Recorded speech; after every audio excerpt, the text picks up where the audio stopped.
Hola, episodio 34 Cerebro Pixel Podcast. ¿Cómo andan, amigos, amigas, desconocidos y desconocidas? Un placer saludarles otra vez. Todos los domingos 7 de la tarde Eastern Time, un episodio nuevo me puedes disfrutar por YouTube si te interesa verme la carita hermosa y mi calva ping shining como Creaming o como una esfera del dragón. Y si no te interesa verme y no te interesa ver todas las fotitos y referencias que estoy poniendo aquí gráficamente hablando, horrible ese término, pero bueno, you know what I mean, me puedes escuchar por Spotify, Google Podcast y nunca me vas a escuchar por Apple Podcast. Fuck Apple. No, mentira, Apple, sponsoréame, sería súper contento si llego a trabajar con ustedes.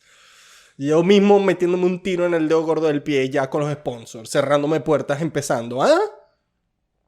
¡Qué bolas! ¿Cómo están, amigos, amigas? Qué bueno verlos. El episodio es bastante particular. Es bastante particular. Porque está rozando esa barrera entre la fantasía y la realidad. Entre la imaginación y el espíritu humano. Y lo que en realidad la fábrica del universo nos puede otorgar y regalar. O presentar. Para los que no saben, este podcast está patrocinado por todos los sistemas de espionaje de Estados Unidos y el bloque occidental. Si ustedes no están al tanto al respecto, bueno, este formato de podcasting es algo que en los últimos 5 a 6 años ha sido un boom. Tiene una notoria población o consumidores y también como que todos los días más de 100 podcasts son creados en Estados Unidos solamente.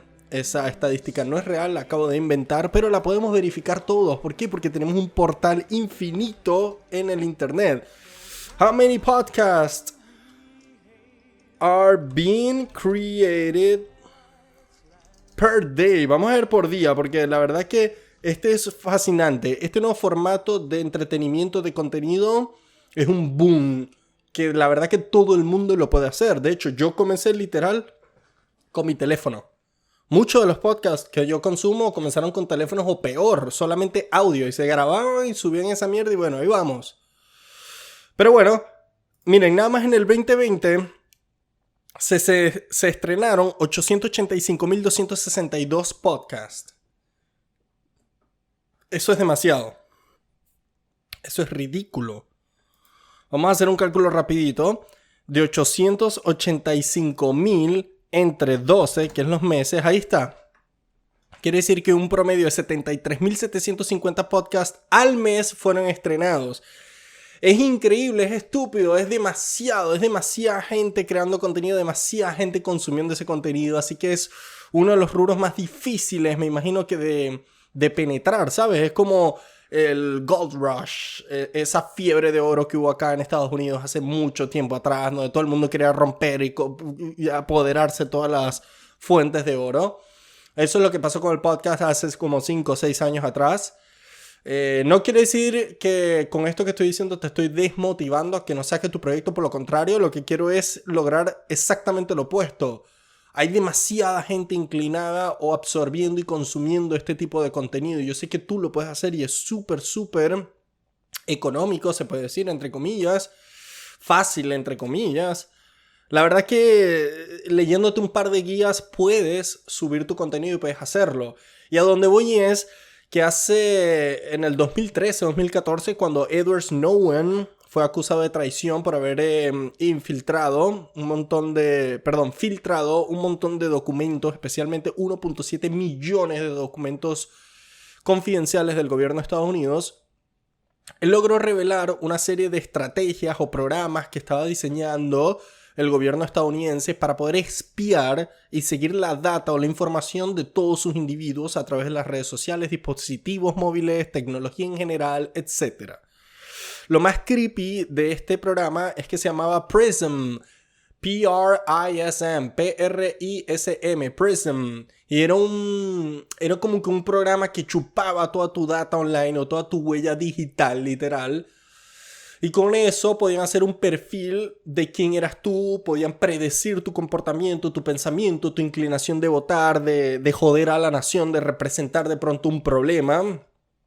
Y básicamente lo que estaban era copiando de una manera un poco más maquillada la metodología de todos estos gobiernos totalitarios y dictatoriales alrededor del mundo que estaban descaradamente espiando y metiéndose en la vida de todos sus ciudadanos, como el gobierno de China, Rusia, algunos gobiernos en África, etc. Ni hablar Norcorea. Lo que pasa es que yo creo que allá nadie tiene internet, solamente la cúpula del gobierno.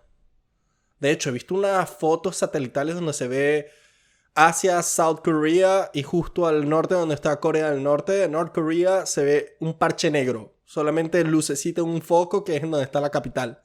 Pyongyang. ¿Cómo se llama la capital de Norcorea? Yo digo que se llama Pyongyang. Es lo que tengo en mi mente. No lo voy a ver. Pyongyang. ¡Sí! ¡Pyongyang! No soy tan malo con geografía. Me saca la piedra esos videos de Jimmy Kimmel o lo que sea que van en la calle y le dicen a la gente: elige un planeta o nombra un planeta. Lo siento. Nombra un país de América o dónde están Estados Unidos y se lo muestra en un mapa y la gente queda: ¿dónde? Anyways, a lo que voy es que estos documentos que fueron filtrados por Edward Snowden revelaron que el gobierno estaba utilizando un programa y trabajando en conjunto con empresas de social media como Facebook, Google, etc., donde estas empresas estaban funcionando como chivos expiatorios o prácticamente plataformas para ellos poder chupar toda esta información de toda su población y poder espiar, poder estar un paso más adelante en la inteligencia y poder detectar amenazas con tiempo.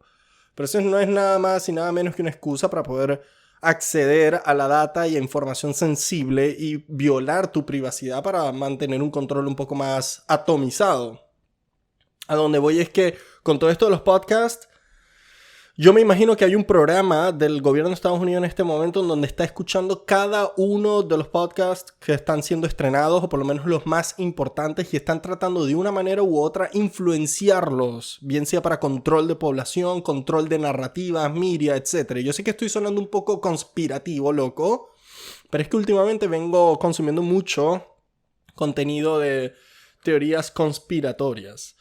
Pero son teorías conspiratorias basadas o respaldadas, mejor dicho, de hechos, de cosas que están pasando. Por ejemplo, Edward Snowden, él filtró 1.7 millones de documentos que podían comprobar esto, y entre uno de esos documentos, el gobierno de Estados Unidos entre el 2007 y 2008 le puso el ojo a los juegos online, a los MMORPG online, específicamente en World of Warcraft.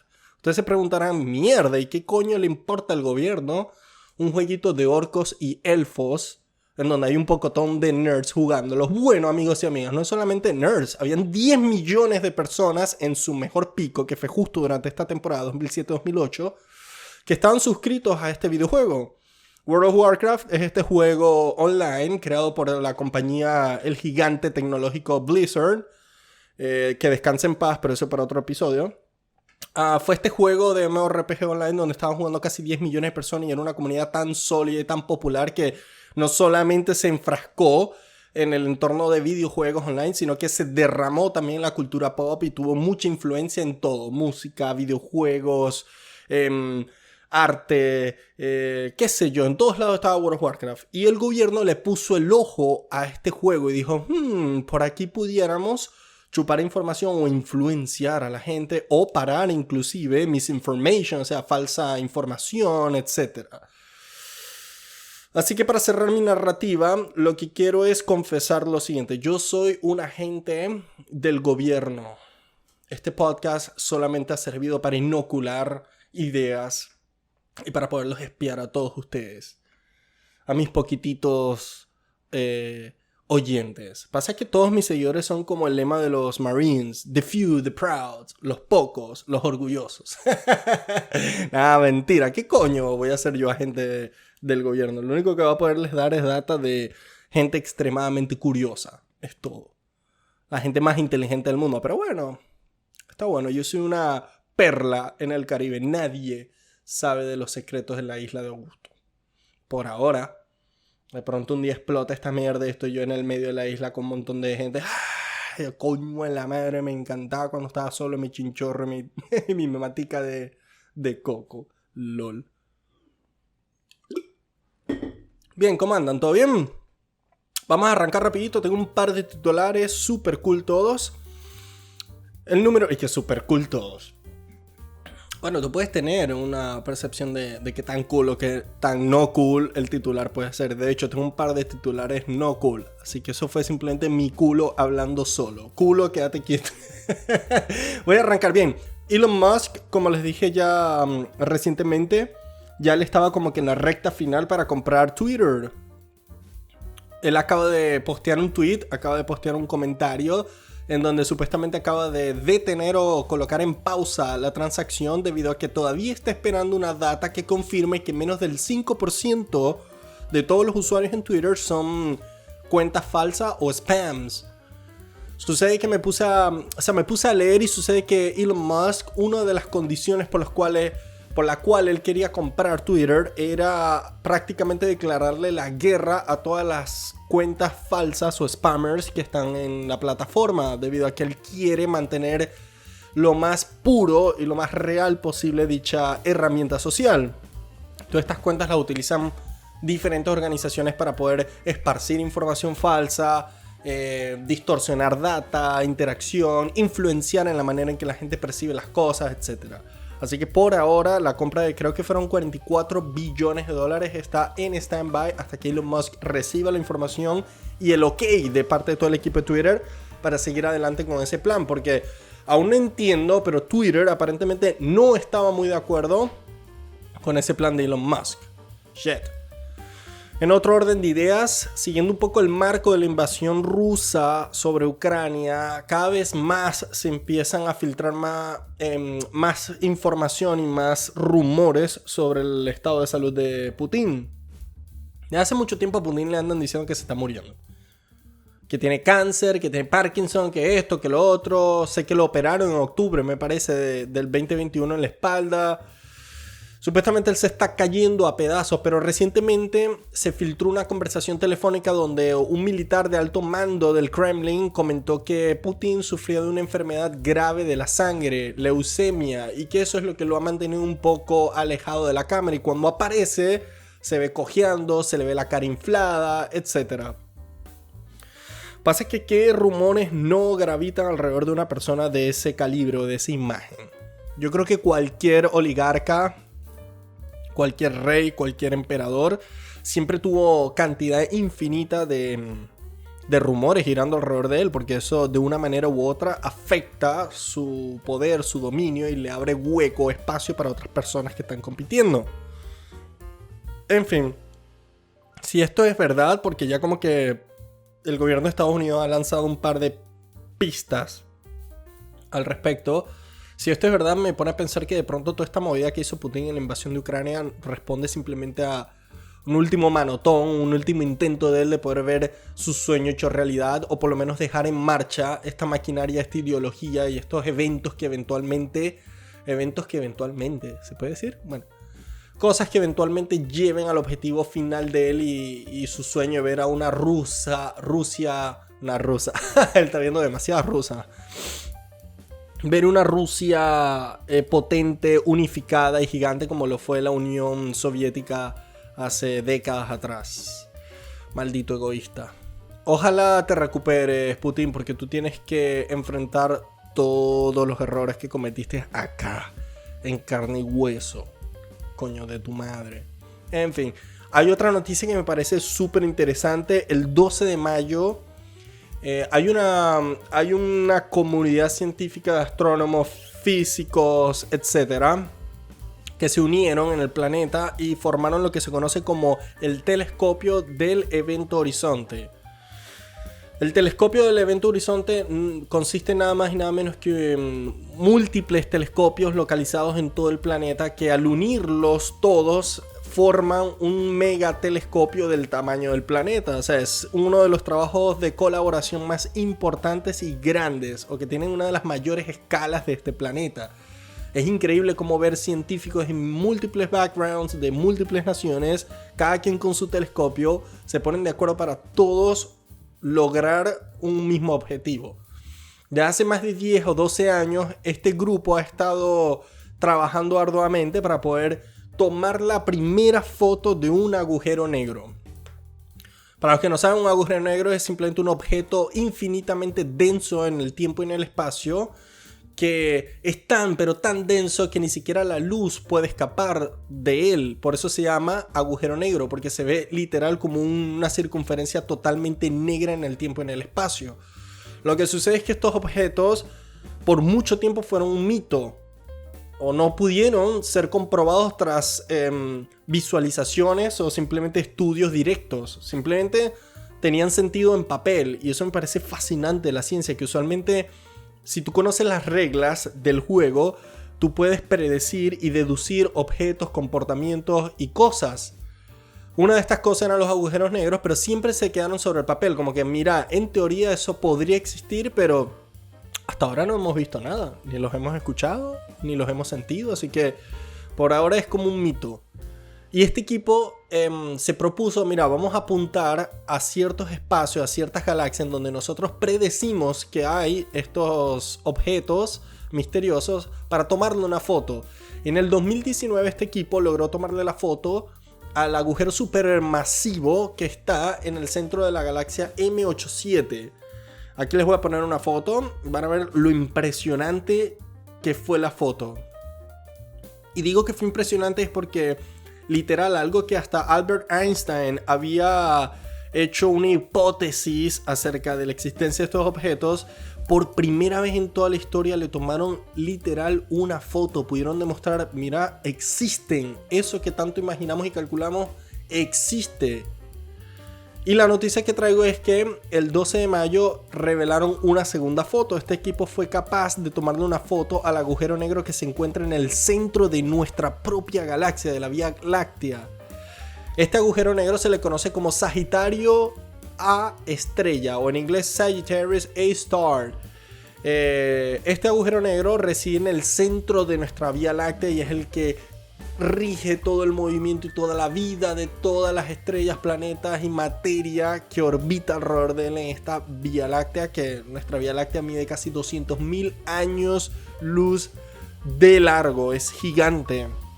Sorprendentemente este agujero negro es chico en comparación a todos los que hemos observado por telescopios. Este agujero negro solamente tiene 4.1 millones de veces la masa de nuestro Sol, pero solamente 20 veces más el diámetro del Sol. Miren lo denso que es. Es algo relativamente chico y tan pesado que rige y mueve e influencia toda nuestra galaxia alrededor de él. De hecho, nuestro Sol está gravitando y orbitando en el brazo de Perseo alrededor de este agujero negro. Increíble, es una foto mágica. Se las voy a colocar por acá. Bueno, ya se las coloqué, creo, así que la vuelvo a poner. Me encanta este tipo de fotos, especialmente de estos objetos que son tan míticos y tan misteriosos. Este tipo de objetos literal rompen a la mitad como con una cuchilla, como una katana, ese velo que separa la ficción, la fantasía de la realidad, y darme cuenta que eso existe, que eso de verdad existe. No es como un unicornio o como un minotauro, no, está allí. Me vuela la puta cabeza, es la realidad. En el último titular que les traigo, científicos de la Universidad de Utah fueron capaces de revivir células nerviosas de un ojo de un cadáver. Mierda. Voy a hacer un paréntesis acá, porque esta última noticia me va a dar paso al tema de hoy. El hecho de que estemos avanzando a este ritmo en tecnologías que nos permitan reutilizar órganos y revivir tejidos o sistemas de nuestro cuerpo mucho tiempo después de una persona haber muerto, me hace que se paren los pelitos, me ponen los pelos de punta. Es bastante loco. Eso por una parte nos va a permitir alargar y mejorar nuestra calidad de vida, porque hoy en día la situación de trasplantes de órganos es delicada. Todos sabemos lo difícil, lo costoso y lo escaso que es contar con donantes o contar con órganos lo suficientemente sanos y funcional para poderlo trasplantar. Especialmente células u órganos que están íntimamente relacionados con células nerviosas. Esto es lo que sucede. Tú puedes poner un refrigerador, un hígado o unos riñones y puedes detener o por lo menos hacer un poco más lento el proceso de daño sobre este órgano por la privación de oxígeno y nutrientes que usualmente requiere cuando una persona está viva y la estás todo el tiempo regando y suministrando. Cuando tú te mueres, automáticamente todos estos tejidos y todos estos componentes de tu cuerpo comienzan a prácticamente podrirse o apagarse y dañarse. Muchos de estos órganos los puedes congelar, como dije, y puedes alargar su expectativa de vida, pero hay algo muy curioso. Todo lo que tiene que ver con el sistema nervioso, después de 4 minutos de haberse muerto la persona, prácticamente quedan inutilizables, no sirven para nada. Y el hecho de que estas personas lograran reanimar fotorreceptores de células ubicadas en la mácula, en el ojo, es un avance sumamente gigante.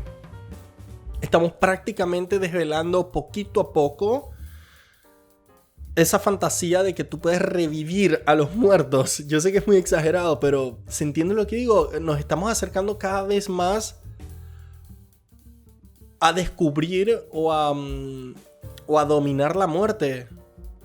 A poder controlar ese sistema o ese proceso tan natural como la muerte. Los invito a que vean el episodio anterior donde hablé en un poco más detalle la filosofía o el enigma de la muerte en nosotros como sociedad. Y todos esos cuentos y todas esas historias que tú y yo escuchamos de gente o cosas que vienen del más allá, que reviven de la muerte, se están haciendo cada vez más reales. ¡Wow! Eso me da chance de hacer paso al tema de hoy, episodio 34. Leyendas urbanas, parte 1, América. ¿Qué carajo tienen que ver las leyendas urbanas con todo esto que acabo de decir? Pues sí, hay muchos mitos y leyendas que nos han estado persiguiendo, especialmente en este continente tan particular como Norteamérica y Suramérica, o sea, América. Un montón de historias y mitos que de una u otra manera han forjado nuestras sociedades, nuestra cultura. Así como la ciencia ha podido poco a poco cambiar narrativas de mitos y cosas fantasiosas a realidad, tal cual como el agujero negro, o como revivir cosas, hasta ahora solo órganos, después de la muerte. Yo quise traer un par de historias o mitos de América que nos han estado persiguiendo hace mucho tiempo y veamos si pronto son candidatos de pasar de ser mitos a realidad. Realidad. Tengo que quitar, a veces se me mete un chip en la cabeza cuando estoy súper intenso y hablo como si fuera un locutor de radio de Caracas de los años 80. Bueno, pero ¿desde cuándo los seres humanos estamos fascinados con leyendas y cuentos? Eso es algo que nos ha estado persiguiendo desde el inicio de nuestra especie, que empezamos a vivir en población o en grupos sociales. Obviamente, imagínate tú hace miles de años sentado en una fogata con tu familia y tu comunidad. ¿Cómo tú explicas todas esas estrellas que están arriba? La luna, una estrella fugaz, el sol, los truenos, sonidos, desapariciones. Para nosotros era todo paranormal, era algo inexplicable, algo que pertenecía a un sistema de fuerza y de energías que nosotros no podemos controlar ni tocar. Eso es algo que yo creo que nos ha acompañado como especie desde el día 1.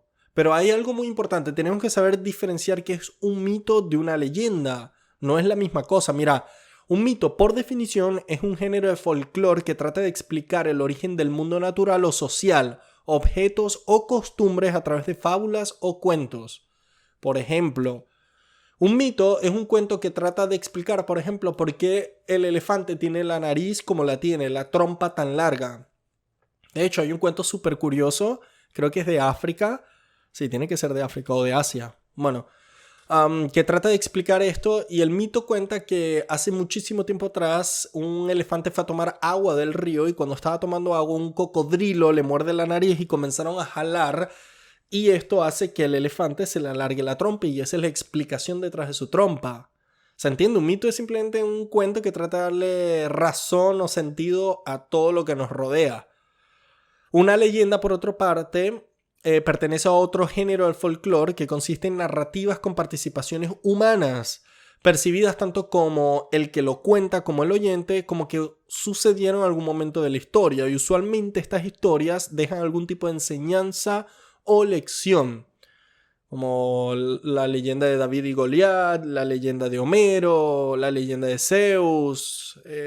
Ya ven que mito es simplemente la explicación de cosas, leyenda es una narrativa donde hay un personaje, entre comillas, humano, en donde todo gira alrededor de él y nos deja algún tipo de enseñanza. Y como dije, esto es algo que tiene miles de años. Nosotros recién tenemos registro legal de hace casi 4500 años en textos sumerios, como el poema de Gilgamesh. Fue un poema hecho en varias partes que simplemente narran las aventuras del rey Gilgamesh. Y este es el registro más antiguo de algún tipo de leyenda o cuento o mito. 4500 años. Y como pueden ver en la fotito que les estoy colocando en este momento, lo escribieron literal en piedra. Miren la pasión que teníamos nosotros por este tipo de historia. Y esto es una historia que, bueno, pudo haber sido registrada. Antes de esto, antes de que la gente tuviera algún tipo de ortografía o un lenguaje tan desarrollado, yo me imagino que existían este tipo de cuentos. ¿Se imaginan hace mucho tiempo qué cuentos y qué fábulas de pronto los neandertales o los cromañones imaginaron? Especialmente en esa época donde ellos estaban rodeados de un ambiente bastante diferente al que tú y yo conocemos hoy en día. Ellos estaban siendo perseguidos por una gama de animales totalmente diferentes a las que tú y yo estamos viendo hoy en día. Así que me imagino que esas fábulas eran impresionantes. O quizás esas fábulas se siguieron repitiendo a lo largo de la historia y dieron apertura a la creación de criaturas míticas como, qué sé yo, el unicornio, un minotauro. ¡Wow! Es muy interesante la cantidad de esfuerzo y de creatividad que aplicamos los seres humanos para explicar las cosas. Y esto es algo que se ve alrededor del planeta. Miren, si no tienen idea, en Google Earth tienen una opción en donde les muestran el globo terráqueo y lo puedes ir girando y en cada parte del planeta te ponen un puntito y cuando le das clic te muestran una leyenda, un mito de toda la vida de esa área, como por ejemplo la inauguración, la fundación de Roma.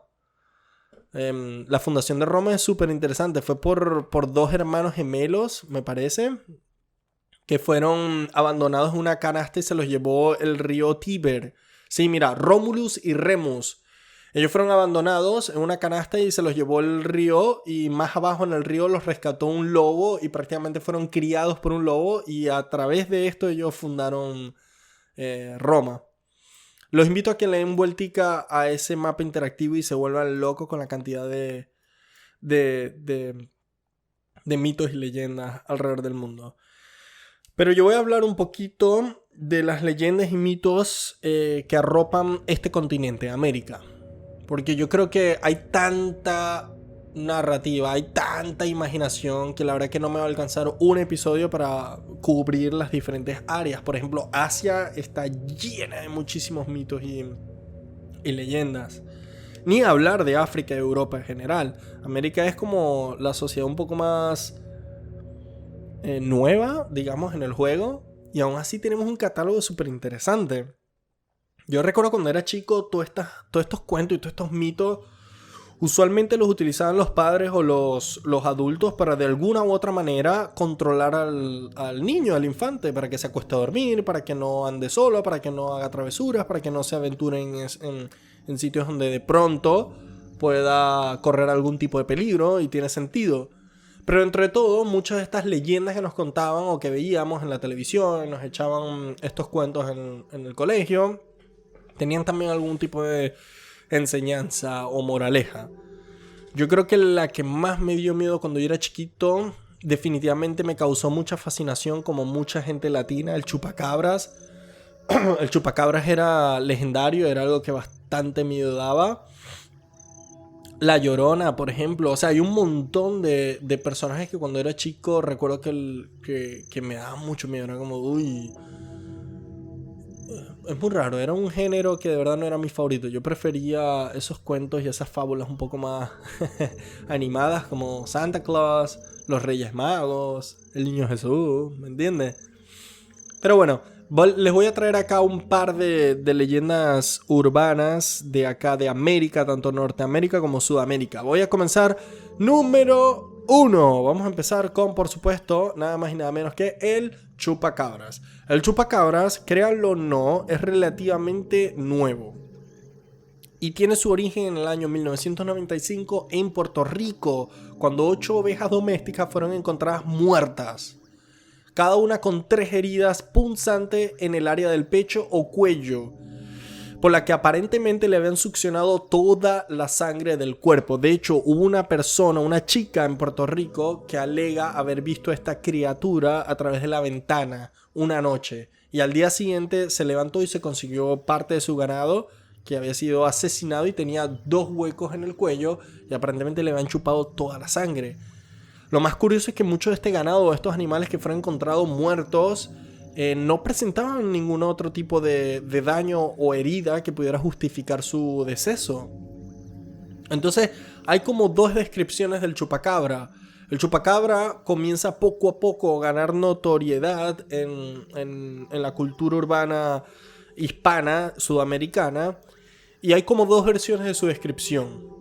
Hay una descripción que lo hacen ver como más un perro, ¿saben? Como algún tipo de mamífero así salvaje. Y hay otra narración que es un poco más dramática, que fue la de esta chica en Puerto Rico, que lo describía como un reptil. Como algo de 1,20 m, 1,50 m, medio encorvado, que tenía como unas púas en la espalda y garras, y tenía ojos rojos y tenía 2 colmillos, y a través de esos colmillos era que mordía y le chupaba la sangre a todas sus víctimas. Se hizo tan popular que prácticamente una docena de países en América le dieron su twist, su giro al cuento. Hay versiones en República Dominicana, Argentina, Bolivia, Chile, Colombia, Honduras, El Salvador, Nicaragua, Panamá, Perú, Brasil, Estados Unidos, Ecuador y México. Se hizo muy, muy, muy popular. Pero la realidad es que hasta el día de hoy no se ha podido capturar ningún tipo de imagen o evidencia física de la existencia de este depredador. Honestamente, para un depredador que tiene este tipo de contacto con los seres humanos, o sea que él está jodiendo con livestock, o sea con ganado, que es algo muy importante y valioso para los seres humanos, es imposible que no lo hayan cazado y no lo hayan agarrado. Así de simple. Así de simple, él está demasiado cerca de nosotros y está jodiendo con algo muy importante como recursos, como para que nosotros como especie no lo hayamos jodido de alguna u otra manera. No hay ningún tipo de animal que tenga algún tipo de relación o se mueva dentro de algún tipo de círculo cercano a nuestro que nosotros no hayamos descubierto o hayamos tenido un tipo de contacto. Esto viene desde que nosotros comenzamos a mutar de ser una especie nómada a una especie que se asentaba. Cuando nosotros comenzamos a tener ganado, empezamos a como encorralar a este grupo de animales para nuestro propio consumo. Obviamente los depredadores lo veían como una oportunidad bastante fácil de poder comer, porque mira, ya no los tengo que perseguir. Esta gente rara simplemente los metió dentro de un corral y están bastante gorditos, cuidado, y no tienen mucho para dónde correr. Voy y me los como. Así que nosotros tenemos bastante claro de qué son las cosas que tratan de comer nuestra comida. Y el hecho de que en 1995, hace tanto tiempo, haya surgido esto, ¿qué me estás queriendo decir? Que antes de 1995, en todos estos cientos de años anteriores, no existió. ¿Cómo es que los aztecas y los mayas no tienen ningún tipo de registro de este tipo de animal? ¿Me entiendes? Es muy raro eso. Pero bueno, a mí cuando yo era chico, el chupacabra fue una de las fascinaciones más grandes que tenía sobre estas cosas paranormales. Número 2. Voy a hablar de el Triángulo de Alaska. Me imagino que todos acá han escuchado en algún momento de su vida algo referente al Triángulo de las Bermudas, que es este triángulo en el Caribe en donde aeronaves, barcos y personas desaparecen y hay interrupciones de señales de onda de radio. Es como un área en nuestro planeta que, no sé, es un agujero negro. Bueno, en Alaska hay un agujero, no un agujero, hay un triángulo también, una zona que es considerada misteriosa y que chupa y desaparece gente. Escuchen esta estadística, es muy interesante. En promedio, 5 de cada 1000 personas desaparecen en Alaska. 5 de cada 1000 personas en Alaska van a desaparecer sin dejar un rastro atrás. Y es por eso que Alaska se le atribuye como uno de los sitios más paranormales de Estados Unidos. Hay muchas explicaciones, como por ejemplo la tribu de Tlingit. Ellos dicen que hay espíritus malignos que ellos le llaman Kushtaka y que ellos son como que espíritus que mutan. Ellos pueden cambiar de forma, pueden aparentar ser una persona, un animal, y prácticamente te tienden una trampa en donde tú empiezas a perseguirlos, sigues sus caminos y de pronto te desaparecen en la inmensidad de los bosques de Alaska. Wow, ya a mí me deja loco esa estadística. 5 de cada 1000 personas desaparecen en Alaska. Eso es demasiado. Obviamente Alaska, si ponemos un poco de la lupa, se dan cuenta que es como la última frontera. Es un paraíso similar a estos retratos del Señor de los Anillos y todos estos paisajes de bosque denso y montañas. Y es bastante obvio que, bueno, alguien haciendo como exploración, trekking, campamento, de pronto se pierde en la inmensidad de este paisaje o simplemente caes víctima de toda la cadena alimenticia y bueno, entraste en el juego y siendo un humano tan débil y tan inofensivo como nosotros, te consigues un magnífico oso y eres simplemente un snack, eres un nugget de pollo. Número 3, La Llorona. Bien, acá tengo una disyuntiva porque cuando yo era chico, la idea que yo tenía de La Llorona era bastante diferente a la que después leí como la explicación de esta leyenda. Yo tenía entendido que La Llorona era un espectro que perseguía y atormentaba a los hombres infieles. No sé por qué yo tenía esto en mi mente. Ella como que cuando tú eres infiel en las noches te podía aparecer y prácticamente te mataba. Y después leyendo un poco, la historia es un poco más creepy. Mira, La Llorona es un espectro del folclore hispanoamericano que, según la tradición oral, es el alma en pena de una mujer que ahogó a sus hijos y luego, arrepentida y maldecida, los busca por las noches por ríos, pueblos y ciudades, asustando con su llanto a todas las personas que están en la comunidad. Wow, está bastante freak esto.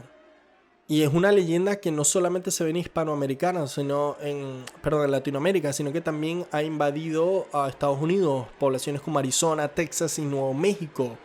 Pero aparentemente La Llorona tiene su origen en México.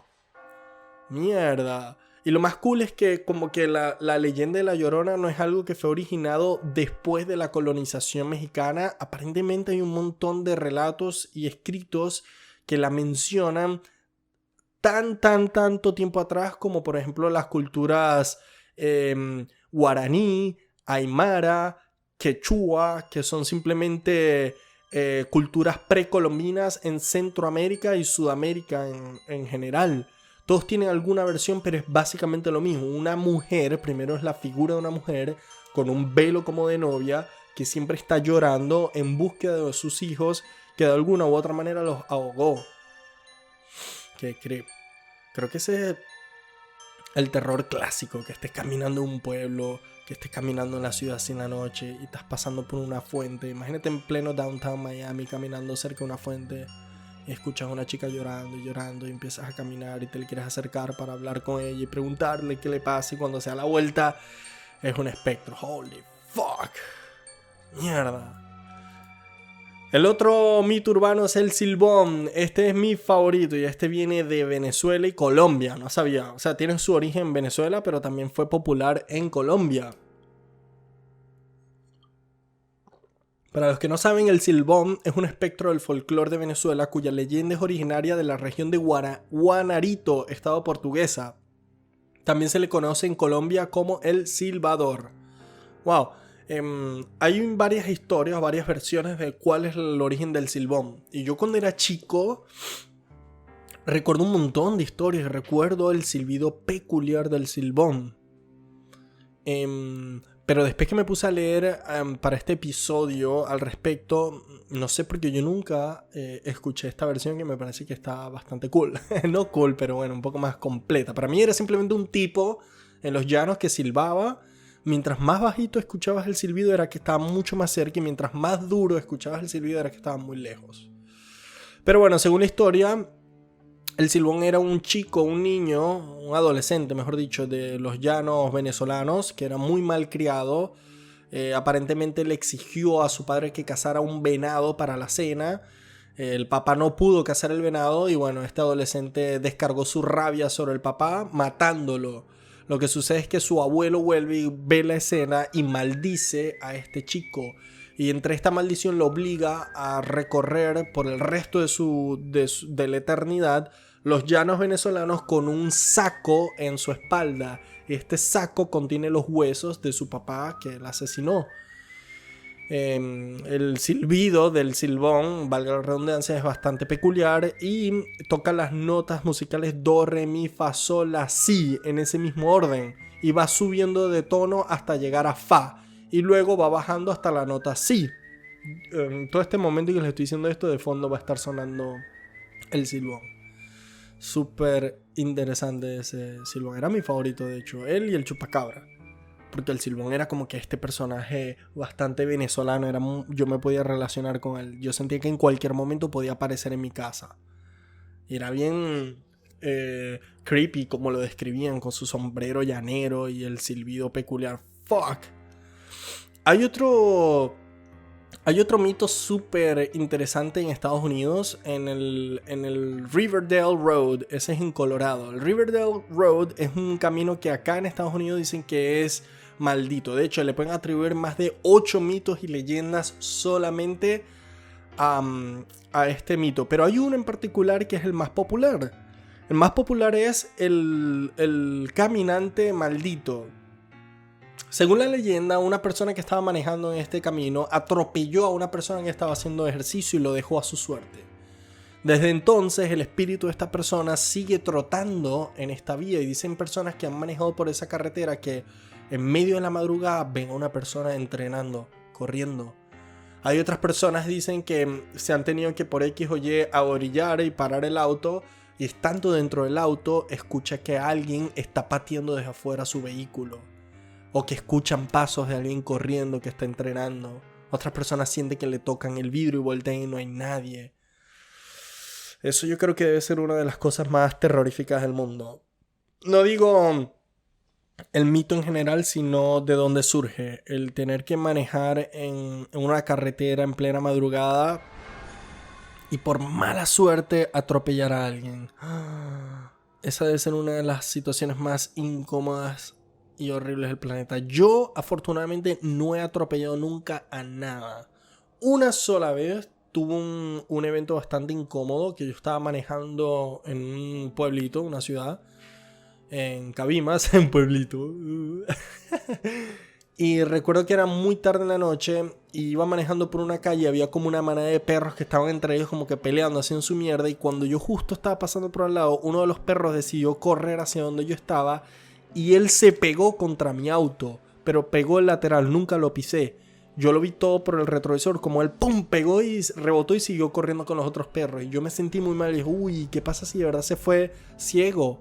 Le jodió un oído o algo, o sea, me dio un remordimiento muy loco. Imagínate que eso te ocurre con una persona. Si tú atropellas a una persona, definitivamente tienes que parar y llamar a una ambulancia. De verdad que yo no podría con el peso de saber que dejé a alguien solo a su suerte, atropellado y triturado en medio de la calle. Uy, tantas cosas que ocurren así aquí en Estados Unidos. De hecho, hace poco acá en Miami a un exjugador muy joven, exjugador de la NFL, como que lo atropelló un vehículo acá en Miami y se dio a la fuga y el chico murió.